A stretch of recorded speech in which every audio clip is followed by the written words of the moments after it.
আসলে বিগত 16 বছরে সরকার পুলিশ এবং প্রশাসনকে এমনভাবে ব্যবহার করেছে এবং ভাবে দুর্নীতিগ্রস্ত করেছে। এখন কিন্তু পুলিশ এই আন্দোলনে তার যে তার ভূমিকার যেই সমালোচনা, এটার কারণে কিন্তু পুলিশ এখনও আত্মবিশ্বাসের সাথে দাঁড়াতে পারছে না। ফলে আমাদের আইন শৃঙ্খলার যে কার্যক্রমটা সেটি ব্যাহত হচ্ছে। তবে আমরা বলতে চাই যে পুলিশকে কিন্তু এটা প্রমাণ করতে হবে যে এই নতুন অভ্যুত্থানের যে সরকার এবং জনগণের যে প্রত্যাশা তার সাথে তারা রয়েছে, এবং পুলিশও যথেষ্ট কিন্তু অদলবদল হয়েছে এবং পুলিশের রিফরমেশনের কথাও বলা হচ্ছে, পুলিশের জায়গা থেকেও প্রস্তাব এসেছে। তো আমরা কিন্তু সেটি করব।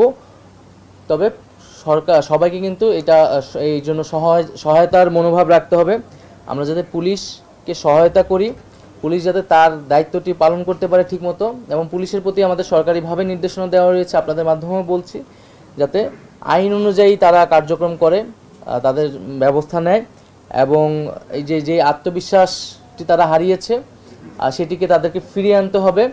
এবং অভ্যুত্থানের যে আকাঙ্ক্ষা, সেই আকাঙ্ক্ষার পক্ষে কাজ করলেই কিন্তু কেবল তারা, আমরা সবাই আসলে সরকার, পুলিশ প্রশাসন, জনগণের আর যে সমর্থন, সেই সমর্থন সমন্বয় পরিচয় ব্যবহার করে দেশের বিভিন্ন জায়গায় নানা ধরনের সুযোগ সুবিধা, অন্যায় সুযোগ সুবিধা নিচ্ছে মানুষ, এবং চাঁদাবাজির মতো ঘটনাও ঘটছে।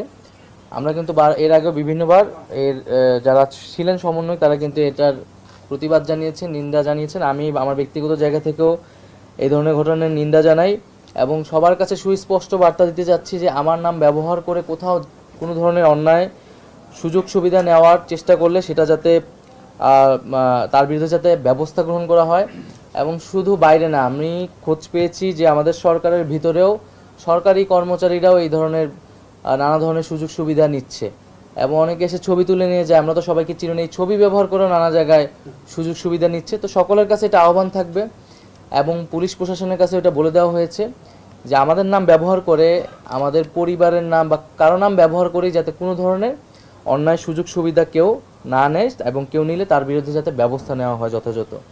আরেকটি বিষয় হচ্ছে যে আইন শৃঙ্খলার পরিবেশটি নিয়ে আমরা এখনও সন্তুষ্ট নই, এবং আমরা সরকারের জায়গা থেকে যথাযথ চেষ্টা করছি পুলিশকে আরও বেশি কর্মতৎপর করতে, এবং সকলের কাছে আহ্বান থাকবে, অনুরোধ থাকবে যাতে আমরা নিজেরা আইন হাতে তুলে না নেই। আমরা যাতে প্রতিবাদ জানানোর বিষয় না, যদি এটা কোনো ইস্যু না হয়।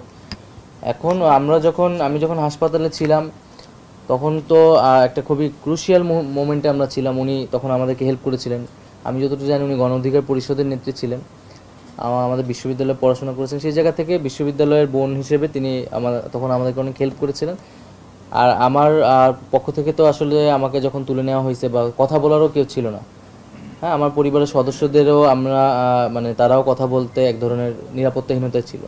তো তখন তিনি আমাদের পক্ষ থেকে অনেক জায়গায় হয়তো কথা বলেছেন, এগুলো আমরা তখন অত নজর রাখারও সময় পাইনি বা খেয়াল করারও সময় পাইনি।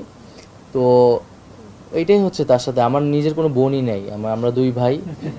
ও আসলে বোন নাই, না ওনার সাথে তো আমার আসলে আগেও যোগাযোগ ছিল না, এবং এরপরে এত ব্যস্ততার ভিতরে আমি ওনার সাথে এখনো যোগাযোগ